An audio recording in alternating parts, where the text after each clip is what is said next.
hey, good to have Vanessa with us. I'm Vanessa. Good to see you. Amen. Vanessa came all the way from Arizona to see you guys. So y'all go by and shake hands. Y'all go by and shake hands with. Good to see her. Hey, we're talking for just a little bit about 3 groups of people and 1 solution that Jesus had. And I know I said I started a new series, but I just haven't had time to put it all together like I wanted to. Yeah, so I'm going to preach this because I just feel like God has laid this out on my heart for today. And so I'm going to preach this today for you guys. Sometimes my plans get interfered with by God's plans.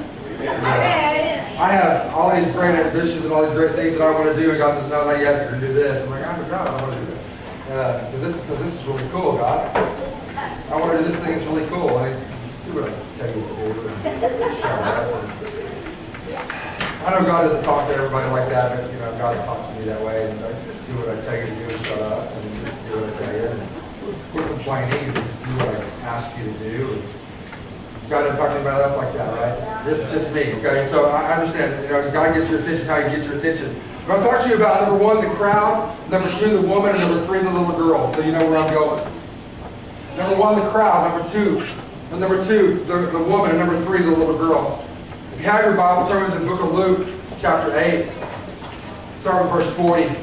I wrote this 40 down, Ethan, and I just left them in my office. Sorry. Luke 8:40. 8:40 through 56. I don't know if I'll read out all that for you, but I'm going to read some of it for you. Man, I got to go this weekend, and I went surprised my wife and my son, not that he cared, but I went and surprised my wife and my son in Wichita this Friday night, and that's why I wasn't at the ice cream scream or whatever you guys call that thing. I had a meeting in Oklahoma City, a dinner with some of my pastor buddies, and I told Abby, I said, I'm taking a bag, and you guys will be okay if I be gone for Friday night? Yeah.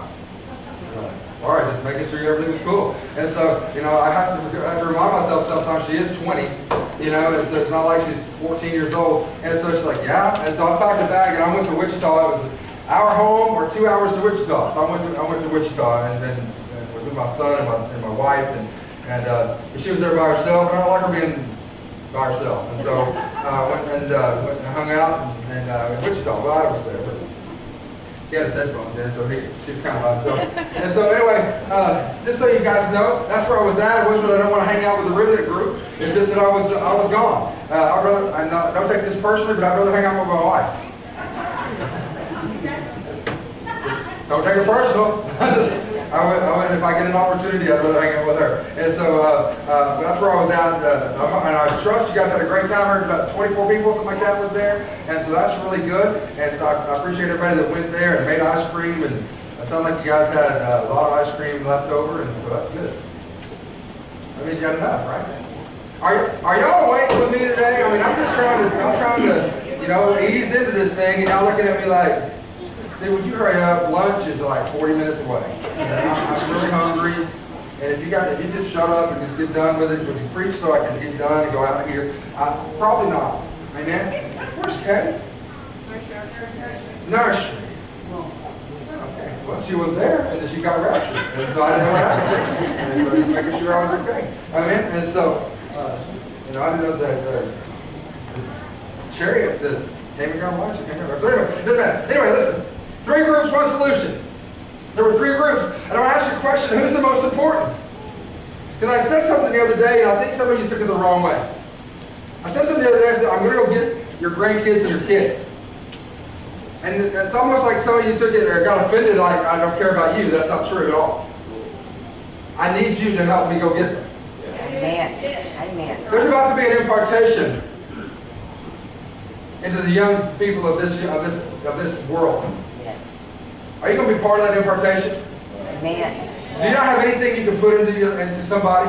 Yes. I think that you do. There's about to be a change of the guard, if you will. It's coming. I just know that when God drops things in my spirit like that, I know it's coming. And I don't want to be sitting around saying, man, we should have done that. I want to be in part of it. I want to be part of it when we're imparting into them. I want to be the church that's imparting that into another generation, because there's a generation coming up that's bold, There's a generation that's coming up that's strong. There's a generation coming up that has no fear. They're fearless. There's a generation coming up that needs you to lead them. Amen. Yes. They need you to lead them because they don't know exactly what they're doing. Amen. All they know is that God is calling them.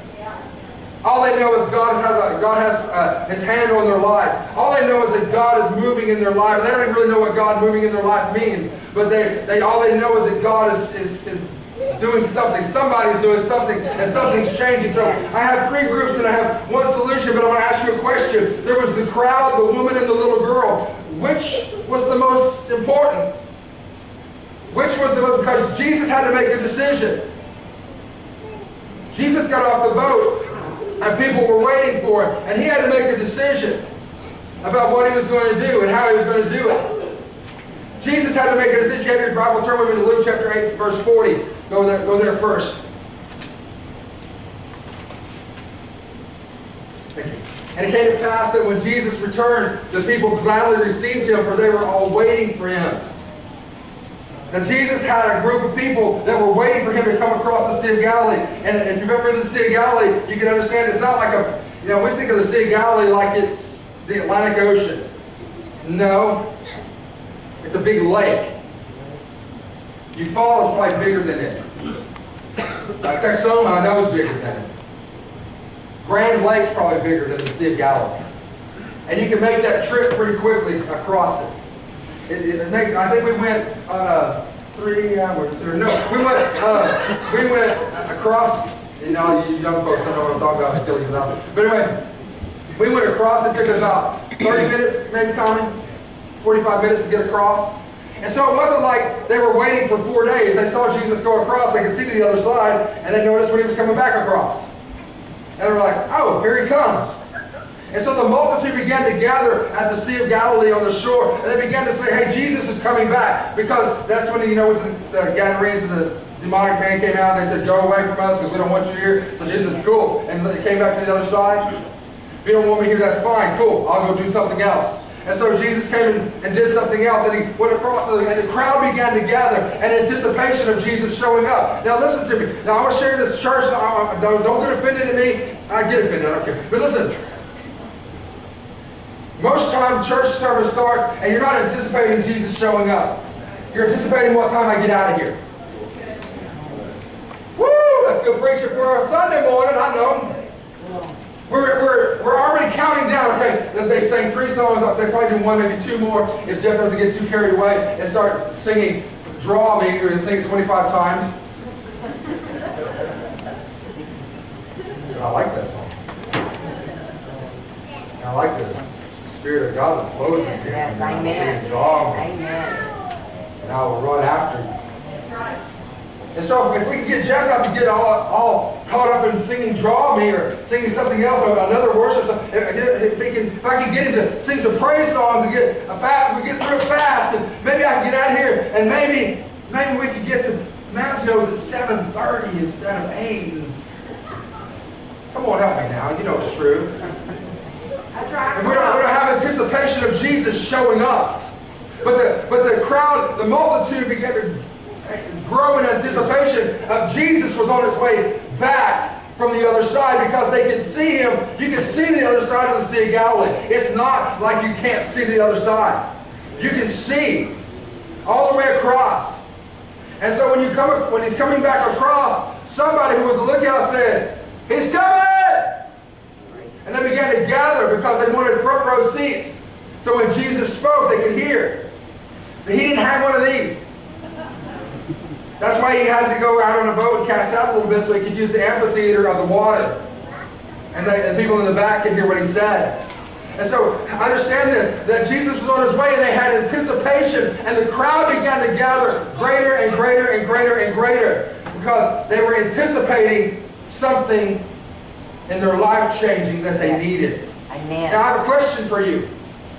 Are you anticipating the coming of Jesus? Yes. Come on, help me now. Now listen, we can see the signs in the Bible. We know that Jesus is coming. And somebody needs to be that clarion call that says, "He's coming!" Amen. Amen. And somebody needs to get excited about about Jesus coming. Listen, if you're not ready for the return of Jesus, you better be afraid, and you better be very afraid, because He's coming. Amen. Yes. I know that you've heard it all of your life. I've heard it all of my life. For 48 years, I've heard Jesus is coming, Jesus is coming. I've heard it. I've heard it preached, I've heard it screamed, I've heard it tongued, interpreted. I know it. I know it's not a word, don't look at me like that. Okay? I used it like that and it won't purpose.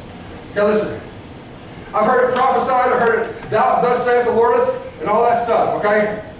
I've heard all that stuff. For 48 years I've heard it.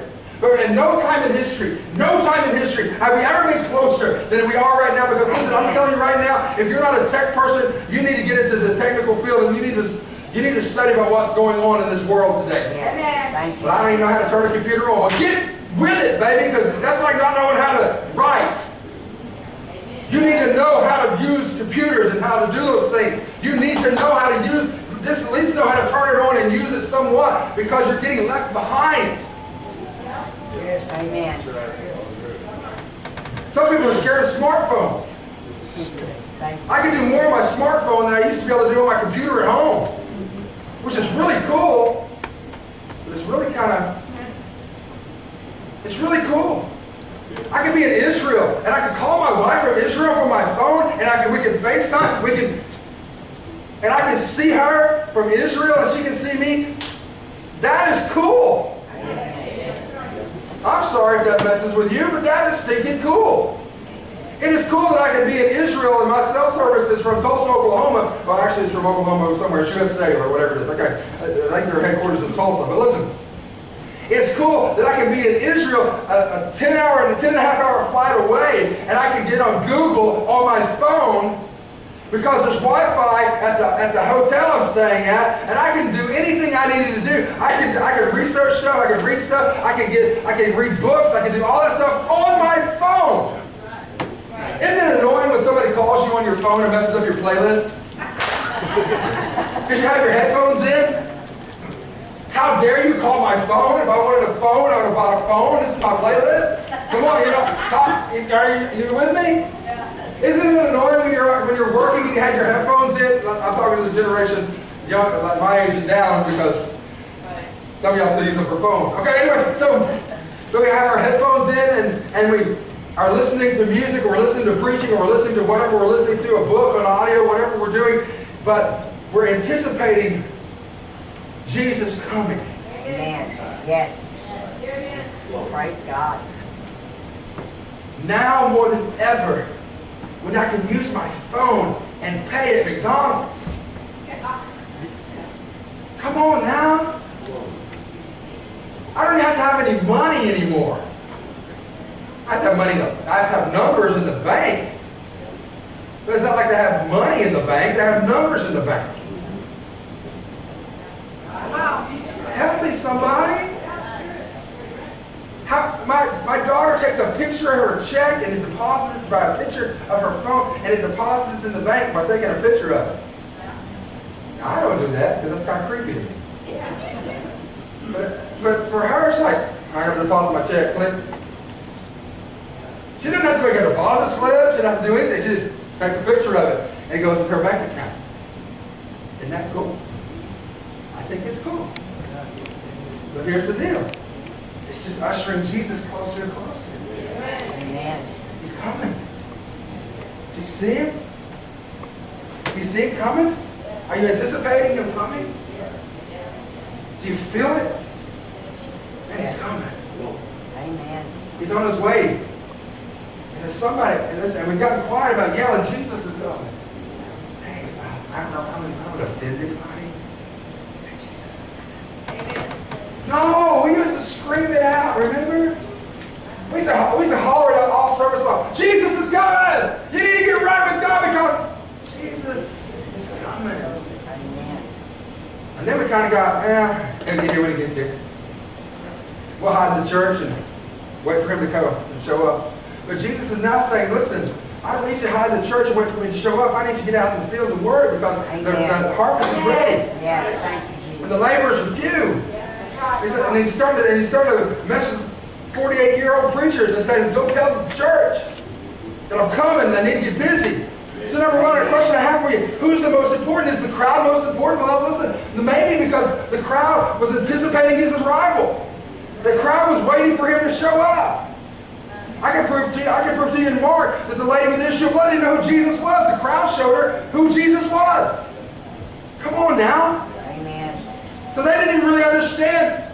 They understood. The crowd began to gather because Jesus was coming. And I ask you a question.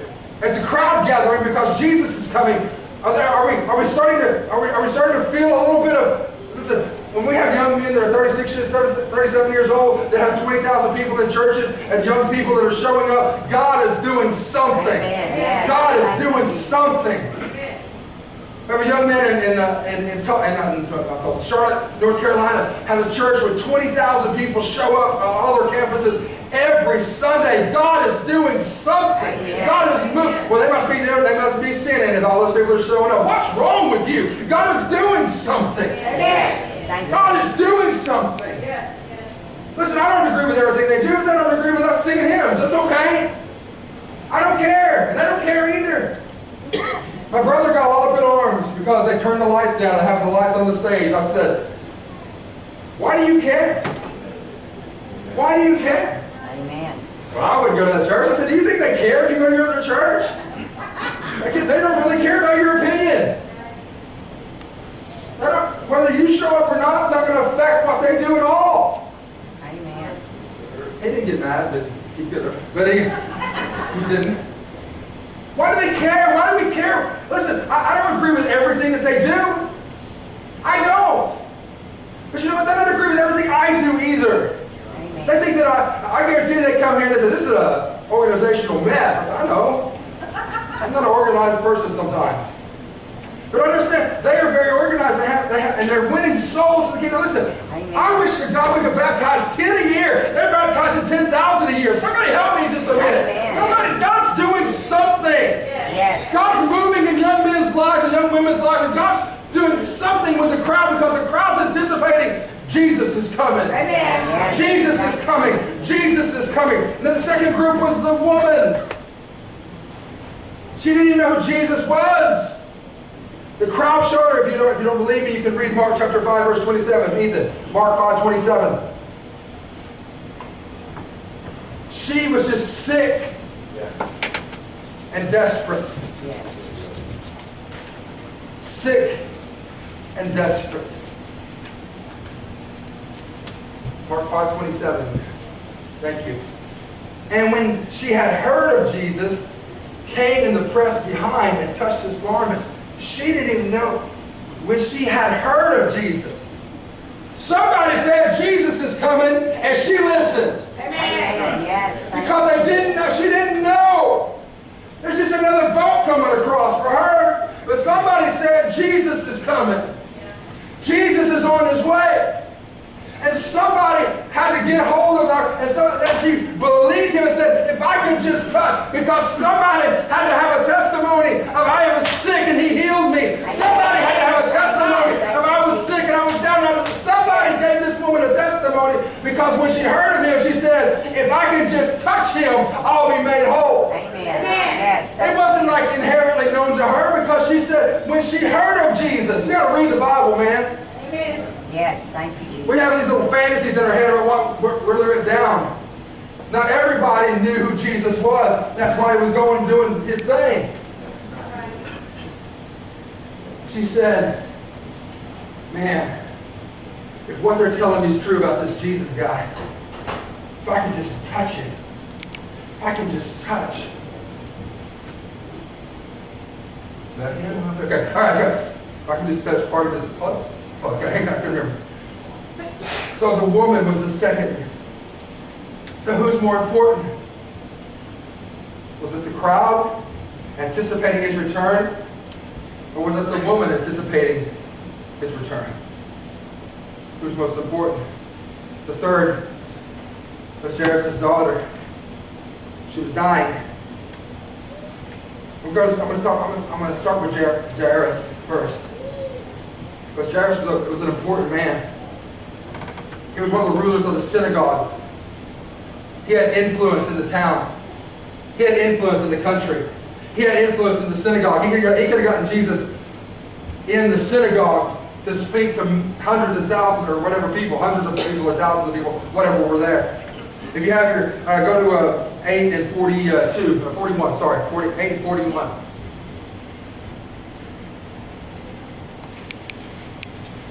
Luke, I'm sorry. Luke 8:41. Thank you. And behold, there came a man named Jairus. He was a ruler of the synagogue. And he fell down at Jesus' feet and besought him that he would come to his house. He was an important man, a ruler of the synagogue, and he fell at Jesus' feet because he was desperate. His daughter was dying. She's 12 years old. His daughter is dying at 12 years old. Wow.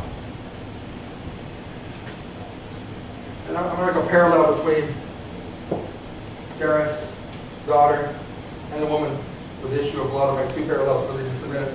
But I want to get this across to you. Go to verse 42. For he only had one daughter, about 12 years of age, and she lay dying.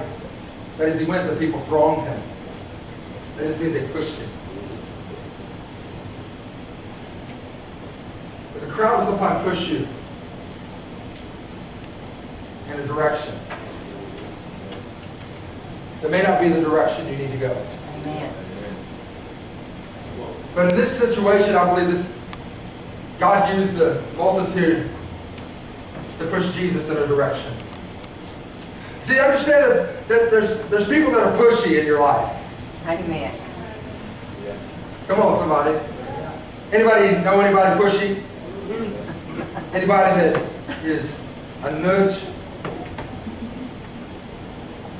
Okay, I'm the only one. That's great. Okay, and so the rest of y'all saved. I'm the only one. So listen, you know people who are nudges and people who nudge you and push you. And sometimes God uses those people to get you someplace, but sometimes they're just pushing you the wrong way. Amen. But Jairus, he had a daughter who was 12 years old, and he said, Jesus, if you'll just come to my house and lay your hands on her, she'll be well. I know she'll be well. I know she'll be whole if you'll just come and do that for me. And so, Jairus fell at Jesus' feet. He said, Jesus, help me. Verses 43 through 44, the woman having an issue of blood 12 years, which she'd spent all her living upon physicians, neither could be healed of any. It came behind him and touched the border of his garment, and immediately her issue of blood was fast or stopped. Whatever version you're reading. So the lady heard about Jesus by the multitudes, and the crowd was important because the crowd showed her where Jesus was at and who Jesus was. Amen. Jairus is a very important person to Jesus because he can get Jesus in the synagogue and he can show the people of the synagogue the power of God in his life by healing the daughter of a ruler of the synagogue. That's pretty important. Then he has a woman who's dying because she's bleeding to death. And she finds out who Jesus is, and power comes out of Jesus, and it stops the crowd because she's important, because her faith made her whole. Amen. So, who's more important? Jesus had to make some decisions. And I know that you're great multitaskers, but there's evidence to show that when you try to multitask, you actually get less done. Amen. Because not even Jesus could multitask this. Everything had his attention at that time. He didn't speak, woman, be healed of your disease while I'm praying, while the damsel is healed, and hi crowd, let's go to the synagogue. Everything had his attention at a certain time. But what is more important? Who is more important? And the crowd was very important. They are anticipating Jesus, and Jesus wanted to do something in their life. And man, he was waiting. Listen, I don't know if you've ever known this or not, but it's a lot better to preach for people that want to hear from you than people that are ready to go. Amen. Okay, it's a lot different. if they look at you like, that's really, church stuff gets it on my nerves when you say, when people ask you, well, who's preaching? It's none of your business. Why, you're not going to show up? You're not going to show up who's depending on who's preaching? Who's preaching? Who's preaching? That means you're not anticipating Jesus showing up from the other side. That means you're just anticipating how to hurry up and get out of here. I sat through some sorry preaching in my lifetime. Yes. Truth! Yes, amen. But I've also had the anticipation sometimes that oh, this is going to be horrible. And God show up. Yes, thank you. And I get rebuked. Praise God. And I have to repent. Yes. Because Jesus showed up from the other side and touched the multitude whenever I really didn't think anybody was going to be touched at all. But I came out of a sense of duty. Can somebody help me just a minute? Right. I know y'all say y'all never done that, but I have. I had. 3 groups, what's more important? The crowd showed her where Jesus was in Mark 5:27. The crowd pushed him in the direction of Jairus' home. Because they saw Jairus fall at Jesus' feet. And Jesus said, well, let's go. And he began to walk that way, and the crowd pushed him, and pushed him, and pushed him. What also did the crowd do? The crowd's very important. You guys have to understand the crowd. The crowd was loud. The crowd was crazy. Just read it. The crowd pushed Jesus in a direction. But the crowd also gave the woman with issue of blood cover to touch Jesus. I'm going to tell you something, and Sister Paula and I have talked about this a million times. That's a hard walk for some people from that parking lot into this church. Amen. Amen. Yes, Jesus. That's a long walk sometimes. That is a long walk from that parking lot through those doors into this church sometimes. It may not be for you, but for somebody who really doesn't know how they'll be accepted, if somebody really doesn't know, are they going to talk to me because I've been there? Are they going to be friendly to me? Have they given up on me? Has God given up on me? That's a hard walk from that parking lot. I remember that walk. When you go, you put on your best Christian face, and you walk in, and you don't know really how it's going to go. So the crowd gives you cover to touch Jesus. What do you mean the crowd gives you cover? Listen, you're not the only one walking in. You're not the only one doing that. You're not walking in by yourself. There's somebody here to help you. There's somebody here to hug your neck. There's somebody, and listen, and if this ever happened to you, if you were ever walked in here and you haven't been here a long time, if you ever walk in here and nobody hugs your neck or tells you, hey, it's glad to see you, you let me know. Because that is what they're supposed to do. They're supposed to listen. You're supposed to be the most important thing to ever walk across that road whenever you get in this house. Yes. You're supposed to be, because listen, you're a child of God. You're God's child. I don't care where you've been. I don't care how dirty you've done. I don't care if your flip-flops are broken. I don't care what's going on in your life. You need to be loved, and you need to be protected, and you need to have somebody tell you that they love you again. Because if not, you need to let me know. Because that's not acceptable to me. It's not acceptable to me to have somebody walk in here and feel like they're out of place. Now, I may preach something and make you feel uncomfortable. If I'm preaching the Word of God and you feel uncomfortable, deal with it. But if I'm talking about if somebody walks in this building and they're not accepted by you, you let me know. Because that burns me up. Because we love, oh God, we just love people. Oh, did you see that? First of all, you're a hypocrite and a liar. You're in danger of going to hell. Yes. And you need to repent. Amen. That's my soapbox ministry for the day. I love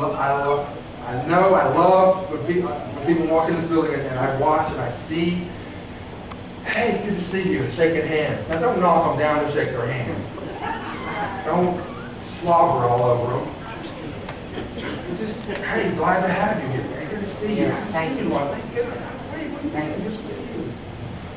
I've seen it whole week. That kind of stuff, Just get in the house of the Lord, because you're supposed to feel welcome to God's house. Amen. I don't care who you are. Yes.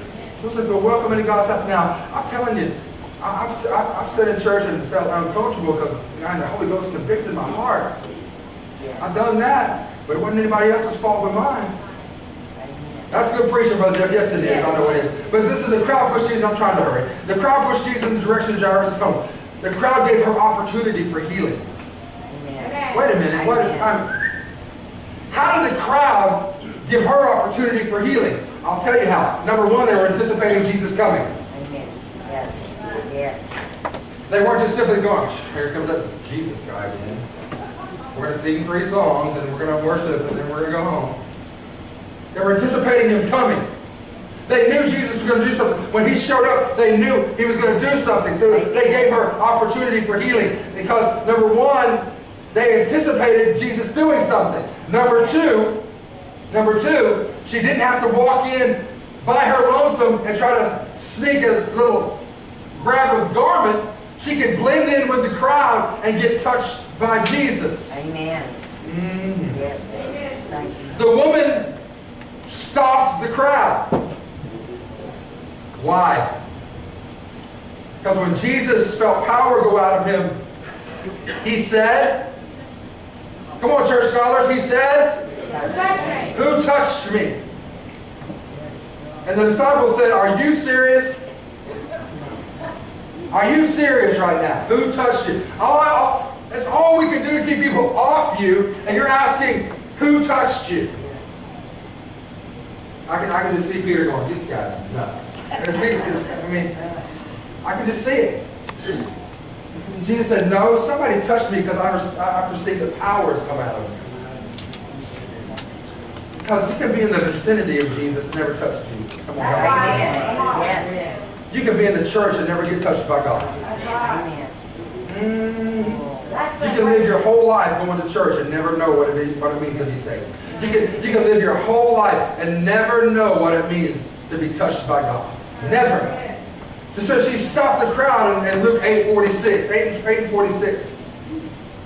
Luke 8:46. And I'm about done, so you guys can go through stuff. Okay. Matthew, Mark, there you go. And Jesus said, somebody touched me. I perceive that virtue or power has gone out of me. I'm going to ask you, now you've heard this preached. A lot of you heard this preached before. But I'm going to ask you, again, who's more important? The crowd, the girl, or the woman? I think I said the woman and the girl. Who's more important? And when she was touched by Jesus, what does she do? Verse 45 through 47. 45. Who touched me? When all denied, Peter were with him said, Master, the one that's wrong, you pressed. And that says, who touched me? Go to 47. And when the woman saw that she couldn't be hid, she came trembling, falling down before him. She declared unto him before all the people for what cause she had touched him, and how she was healed immediately. Praise God. Praise God. Can we go back to Luke 8:41? Just to humor me. He did what? Fell at Jesus' feet. What does she do in 47? Fell at his feet. Fell at his feet. Yes. Because when power goes out of Jesus and you're touched by Jesus, you lose all your pride. Amen. Thank you. You lose all that nonsense. Yes. You fall at his feet. When your daughter's dying and she's 12 years old, you fall at his feet. Because you lose all that religious pride stuff. Well, life was going into her. Life, the issue of blood had stopped. And her life was returning into her. And while all that was going on, somebody from Jairus' house came and said, don't bother the master. Your daughter's dead. Don't worry about it. It's too late. It's too late. And while life was going into her, an evil report came to Jairus that life had left his daughter. But Jesus turned to him, and what did he say to him? Don't worry. Don't be afraid. Exactly. Just believe. Don't be afraid. Just believe. Now I'm gonna jump into daddy instead of pastor real fast. I'm freaking out if somebody tells me my daughter's dead. And you can just say, well, you're not a man of faith. Well, neither are you. If you're okay, I'm sorry. You know, working on a sermon series, we say that if we speak doubt, that's the enemy of faith. But I'm really thinking it's more if we look at faith and it's a faith and sight thing. We see it. Because Abraham, I'm not talking, anyway, I'm not going to get that today, sorry. Let's go back, squirrel, sorry. Got back, okay. I'm back. I'm going to jump back into daddy. And I don't care how holy you think you are. I don't care how anointed you think you are. I don't care how Jesus that God has just graced you with all goodness. Somebody comes to tell you that your 12-year-old daughter's dead. If that doesn't shake you, there's something wrong with you. That's right. Amen. If that doesn't shake you, there's something wrong. And Jesus turned to him and said, don't be afraid. Just believe. Amen. Yes. Now I'm here to tell you that's not an easy thing to do. That's not easy at all. Because when somebody you trust comes from your house and says, listen, don't bother Jesus anymore. Your daughter's gone. I'm very sorry. And they already had the hired whalers there. Not the fish, but they were whaling. Okay? They are the people hired that would weep for the mourning. They would weep and mourn for the dead. And so they already had them there. They were already there. But life was going into the woman with the issue of blood. An evil report came to life and left the daughter. Do not be afraid or believe. I got to ask you again. Who's more important? Was it the crowd that could help Jesus' ministry grow? Was it Jairus who could help Jesus get into the synagogue? Because he was a ruler of a synagogue. He could help Jesus get into the synagogue. And if Jesus would heal his daughter, it would be a miracle. It was a proven miracle to a ruler of the synagogue, which would elevate his ministry even more and more people would be touched. Was it the woman with the issue of blood? Because she had lived her life and she had been sick for 12 years. And there's another little girl that's dying. So who's more important, the little girl or the lady who's already lived the life? And what do you do? Who's more important? They're all important. So what do you do? I'm so glad you asked. The crowd told the woman who Jesus was and where he was. The crowd provided cover for her to reach him. The crowd pushed him. So the crowd's very important.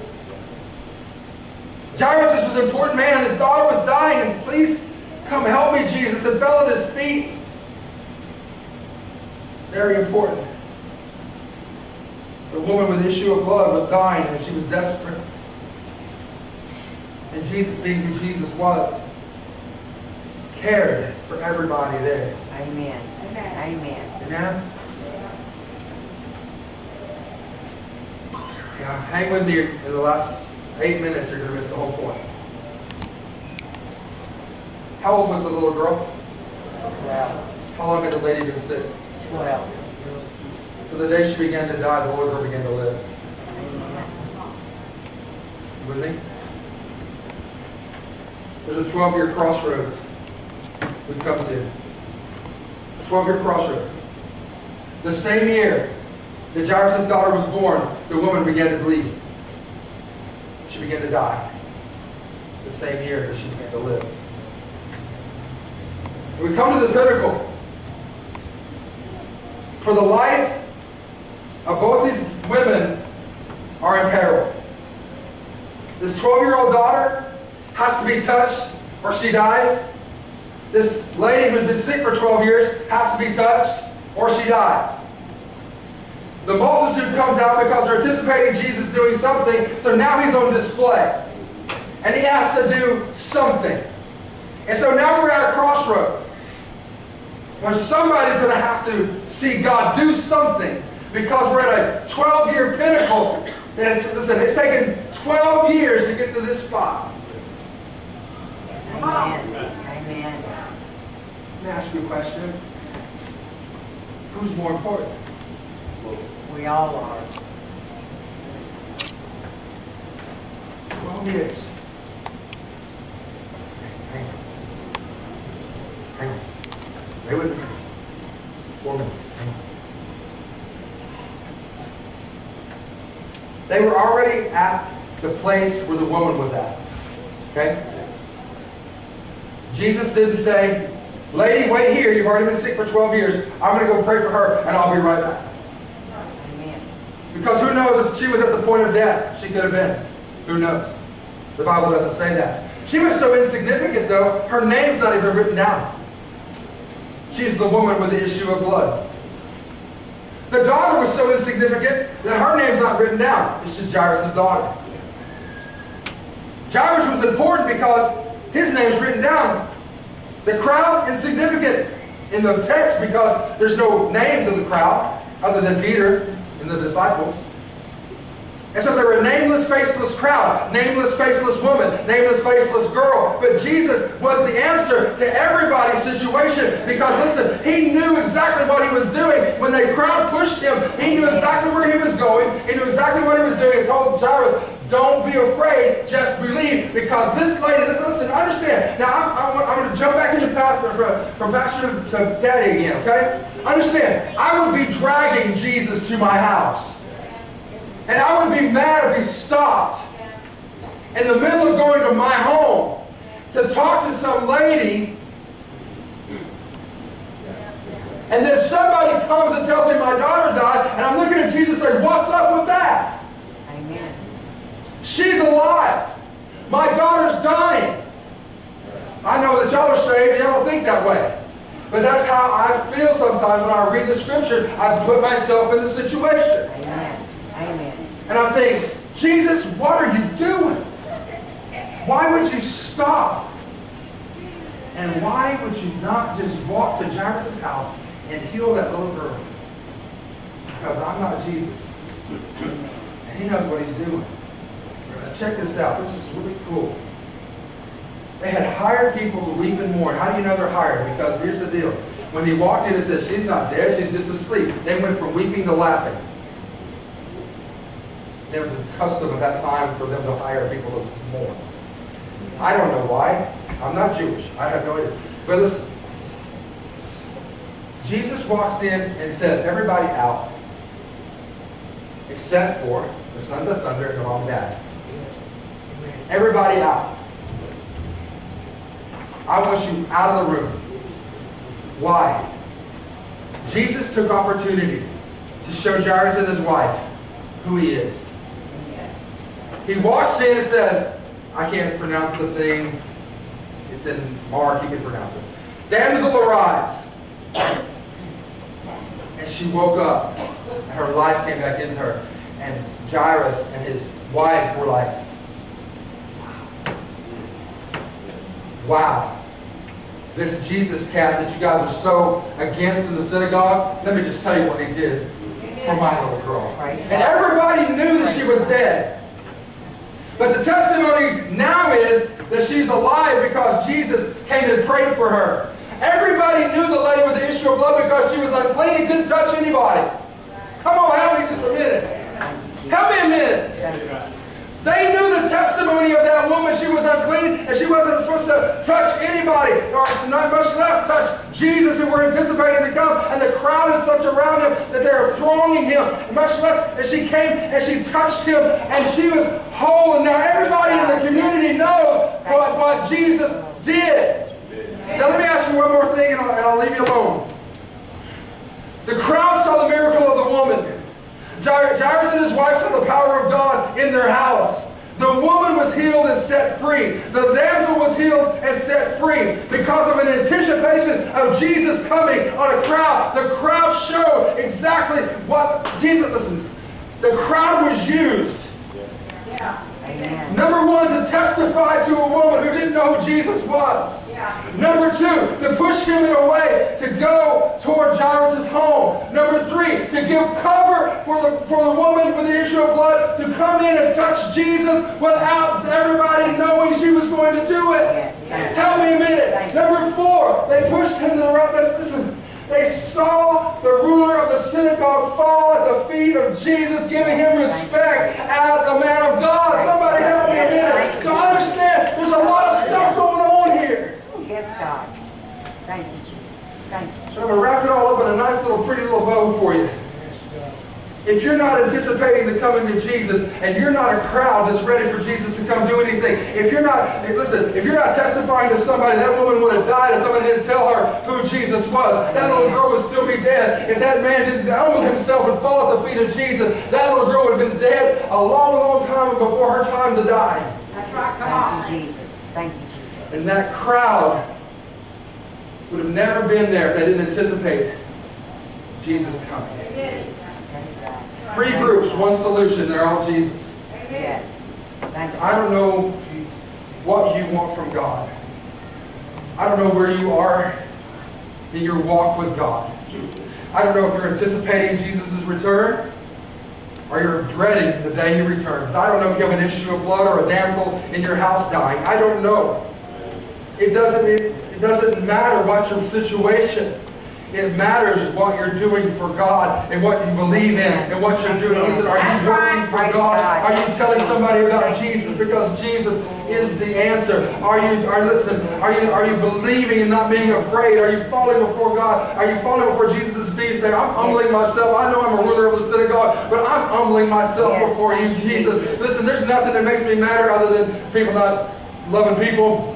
The preachers that think that they are so holy that they don't have to fall on their face before God anymore. They don't have to pray anymore. They don't have to seek God's face anymore. They don't even use altars anymore because they're so stinking holy that they have all the answers. I'm sorry, that's a facade and you're wrong. Amen. Amen. Praise God. Because a man, a ruler of the synagogue, fell at the feet of Jesus because he knew he needed an answer. And he didn't have the answer in the synagogue. They could pray for her and nothing had changed. But he just knew that if Jesus would lay his hands on her, it would all be okay. Can I tell you just a minute? When Jesus will lay hands on your life, it'll all be okay. It may not all change. Listen, it may not all change today, but it will change.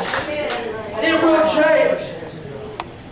That woman was made whole because of her faith Yes, Jesus. Thank you, God. in Jesus. Yes. What about you this morning? I know I went over my time. But what about you this morning? What about you this morning? Are you hemorrhaging and you don't know how to stop it? Come on. Oh, hallelujah. Let's pray. Is your daughter dying and you don't know how to stop it? Is your son dying and you don't know how to stop it? You've done everything you know how to do. You spent all. You've done everything but fall at the feet of Jesus. Amen. Praise God. Because after all, He waited 4 days and let Lazarus die, right? Had you been here, Jesus, he wouldn't have died. Yeah, but let me show you that I have power over death as well. Amen. Last Thank one. you, Jesus. And we read that like it wasn't any big deal to Jesus, but the Bible says that Jesus wept. He loved Lazarus, and Lazarus was dead. Wait a minute. We in the Pentecostal realm would say Jesus didn't have faith because he wept.